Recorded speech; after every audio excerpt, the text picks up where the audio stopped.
السلام علیکم، آپ دیکھ رہے ہیں کے نیوز ایچ ڈی۔ میں ہوں حارث علی شاہ گیلانی۔ چلتے ہیں آج کی اہم خبروں کی طرف۔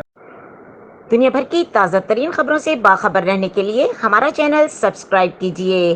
رخ کریں گے ساہیوال کا۔ Inspector general of police Punjab doctor Usman Anwar, D I G traffic police Punjab Mirza Faran Baig کے ویژن کے عین مطابق R P O Sahiwal Mehboob Rasheed اور D P O Sahiwal Faisal Shahzad کے احکامات پر عمل کرتے ہوئے district traffic officer Sahiwal Saeed Ahmed Khan Lodhi نے اپنی زیر نگرانی اور incharge licence branch traffic warden Arif Chiragh اور incharge education wing traffic warden Abdul Rehman کی موجودگی میں پاکستان کی مشہور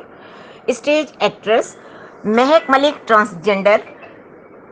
لرنر پرمٹ کے اجرا کے لیے پولیس خدمت مرکز centre D P O office Sahiwal میں آج تشریف لائے، جس کو district traffic officer Sahiwal Saeed Ahmed Khan Lodhi نے ویلکم کیا اور اپنی زیر نگرانی اس کا لرنر پرمٹ پروسیس مکمل کروایا، جس پر اسٹیج ایکٹریس مہک ملک ٹرانسجنڈر نے افسران بالا کی جانب پنجاب بھر حصول لائسنس کے لیے سہولیات فراہم کرنے کے اس اقدام کو سراہا اور اس موقع پر انہوں نے district traffic officer Sahiwal Saeed Ahmed Khan Lodhi اور ان کے موجودہ عملے کا شکریہ ادا کرتے ہوئے کہا کہ معاشرے میں